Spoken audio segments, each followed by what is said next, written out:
जय हिंद दोस्तों आज मैं एक और वीडियो लेके हाजिर हूँ। और आज के वीडियो में मैं ये बात करूँगा कि भारतीय रेलवे में जो कर्मचारी है, जो एम्प्लाई है, उनका वो किस टाइप के हैं, उनका वर्गीकरण क्या है।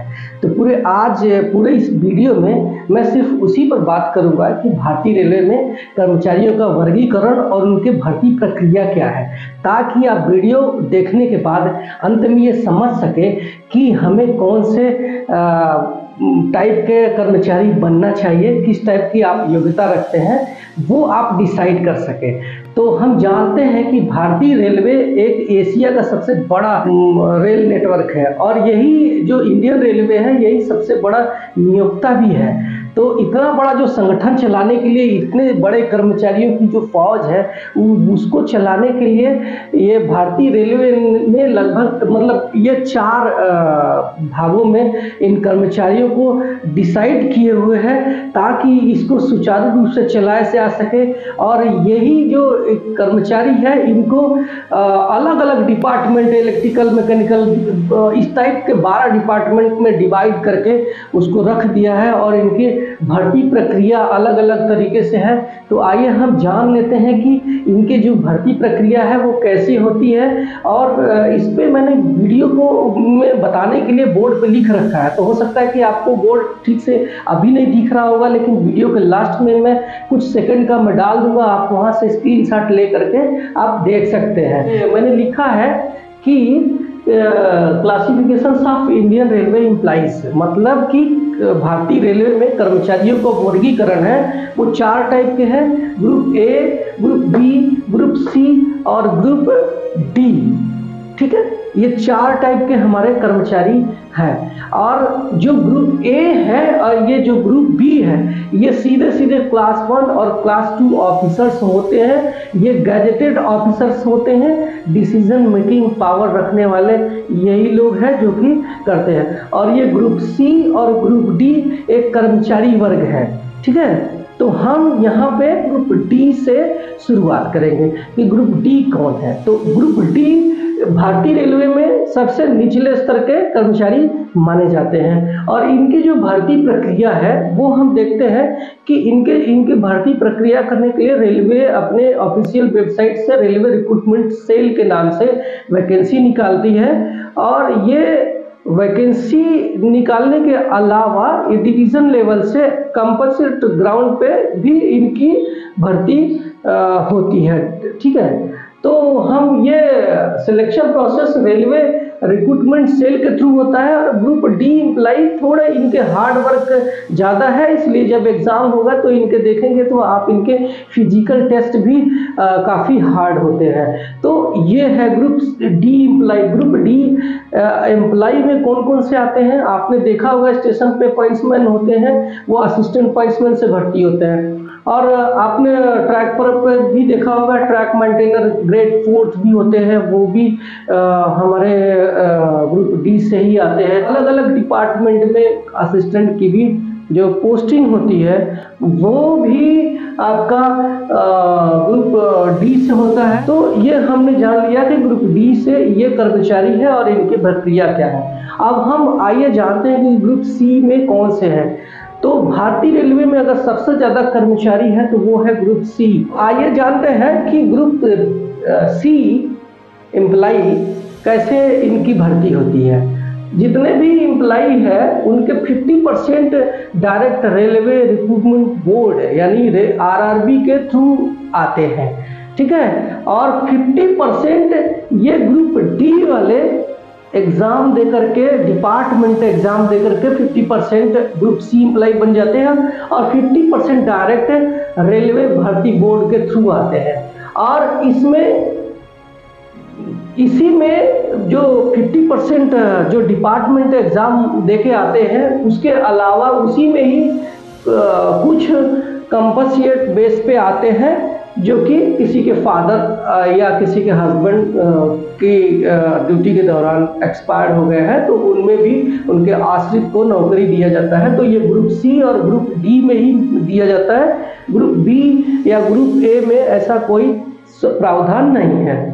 तो हम जानते हैं कि ग्रुप सी में कौन कौन से पोस्ट है। तो आप ये ग्रुप सी में जो एम्प्लाई है उसको दो भागों में डिवाइड करके रखा है। पहला है टेक्निकल पोस्ट, दूसरा है नॉन टेक्निकल पोस्ट। तो टेक्निकल पोस्ट में आप जानते हैं कि जिन्होंने टेक्निकल क्वालिफिकेशन लिया हुआ है, जैसे ITI डिप्लोमा डिग्री लिया हुआ है, तो वो लोग टेक्निकल पोस्ट पे आ जाते हैं। जैसे असिस्टेंट लोको पायलट हमारा टेक्नीशियन, या फिर जेई या जेई पीवे, ये जो भी हमारे टेक्निकल पोस्ट से भर्ती होती है वो टेक्निकल पोस्ट हो गया। नॉन टेक्निकल पोस्ट में हमारा स्टेशन मास्टर, गार्ड, और जो आजकल ट्रेन मैनेजर है, और दूसरा TT आपने देखा होगा, क्लर्क, ट्रैफिक अप्रेंटिस, ये जितने भी हैं ये लोग नॉन टेक्निकल पोस्ट वाले हैं। तो इनकी जो भर्ती प्रक्रिया है आप जानते हैं कि NTPC से होता है, यानी नॉन टेक्निकल पॉपुलर कैटेगरी के थ्रू रेलवे भर्ती बोर्ड RRB के थ्रू ही वेबसाइट पर जाकर के आप इनको देख सकते हैं, इनकी भर्ती ऐसे होती है। तो ये रहा हमारा ग्रुप सी एम्प्लाई। अब हम आते हैं ग्रुप बी के एम्प्लाई पे, ठीक है। तो ग्रुप यहाँ से हमारा ऑफिसर्स वर्ग स्टार्ट हो जाता है, यहाँ से हमारा ऑफिसर्स वर्ग स्टार्ट हो जाता है, और ये गैजेटेड ऑफिसर्स होता है। और ये इनका सिलेक्शन प्रोसेस बताने से पहले बता दूं कि यही जो ऑफिसर्स हैं ये क्लास 2 ऑफिसर्स होते हैं, ठीक है। और ये इन्हीं कर्मचारियों ग्रुप सी और ग्रुप डी को वर्किंग को अंजाम करवाने के लिए जिम्मेदार ये होते हैं। तो आइए हम जानते हैं कि इनके जो भर्ती प्रक्रिया क्या है। तो इनके जो भर्ती प्रक्रिया है, ये all post by promotion of group C employee, यानी कि ग्रुप बी के जो भी ऑफिसर्स हैं वो डायरेक्ट भर्ती नहीं होते हैं। इनकी जो भर्ती प्रक्रिया है सिर्फ और सिर्फ डिपार्टमेंटल एग्जाम या प्रमोशन से ग्रुप सी एम्प्लाई ही होते हैं। तो ग्रुप सी एम्प्लाई जो आते हैं वो हम बता देते हैं कि 70%, यानी जो ग्रुप बी का जो भर्ती होता है उसमें 70% सिर्फ और सिर्फ प्रमोशन से आते हैं। यानी जिन सी लेवल के कर्मचारियों के जो सर्विस रिकॉर्ड बहुत अच्छा है, जिन्होंने अपने सर्विस में बहुत अच्छा काम किया है, तो उन्होंने अपने सीनियरिटी बेस पर ध्यान रखिए, यहाँ पे सीनियरिटी बेस पर उनको 70% प्रमोशन हो जाता है। उसमें 70% लोग सिर्फ और सिर्फ सीनियरिटी से ग्रुप बी के ऑफिसर्स बन जाते हैं, वही ग्रुप सी के ऑफिसर्स हैं। और वो लोग कौन होते हैं?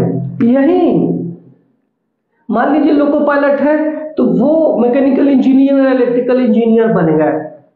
स्टेशन मास्टर है तो ये डायरेक्ट AOM बन गए। TT है डायरेक्ट असिस्टेंट कमर्शियल मैनेजर बन गए। तो ये वही एम्प्लाई है जो कि यहाँ पे प्रमोट होके आता है। उसमें 70% जो है सिर्फ और सिर्फ प्रमोशन से आते हैं, और 30% जो एम्प्लाई होते हैं वो LDC एग्जाम दे के आते हैं।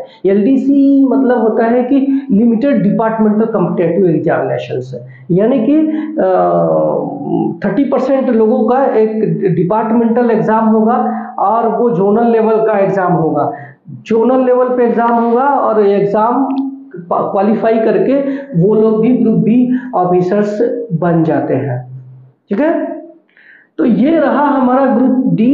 ग्रुप सी जैसे जैसे बढ़ते जाता वैसे वैसे उनके ऑफिसर्स की जो जिम्मेदारी है, जो उनका वर्कलोड है, जो वो बढ़ते जाता है, और उनके हार्ड वर्क कम होते जाते हैं लेकिन माइंड वर्क बढ़ते जाता है।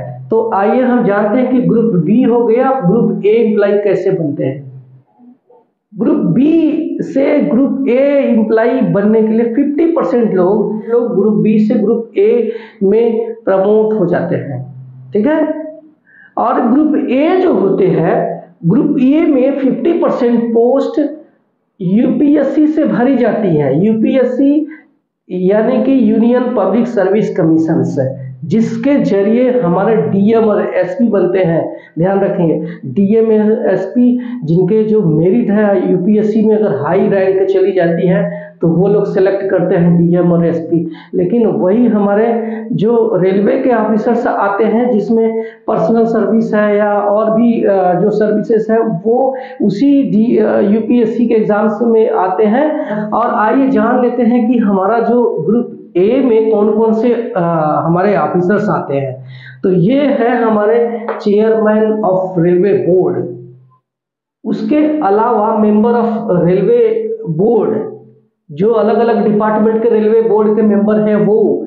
दूसरा जनरल मैनेजर, हमारे जो जोनल लेवल पे जनरल मैनेजर्स लोग हैं वो हमारा जीएम लेवल से वो भी क्लास ए ऑफिसर्स में आते हैं। उसके अलावा डिप्टी जनरल मैनेजर और आपका सभी डिपार्टमेंट के सी लेवल के यानी चीफ लेवल के ऑफिसर्स जो जोन लेवल पे बैठते हैं वो भी ए लेवल में ही आते हैं। ठीक है, उसके बाद हमारे डिवीजन लेवल पे भी हमारे डीआरएम साहब और एडीआरएम साहब और उसके अलावा सभी डिपार्टमेंट के जितने भी सीनियर कर्मचारी हैं, सीनियर ऑफिसर्स है, सॉरी, हमारे डिवीजन पे जितने भी सीनियर ऑफिसर्स हैं वो भी हमारे ग्रुप ए कर्मचारी में आते हैं। हमारे डी लेवल के भी ऑफिसर्स उसी में भी ग्रुप ए में ही आते हैं।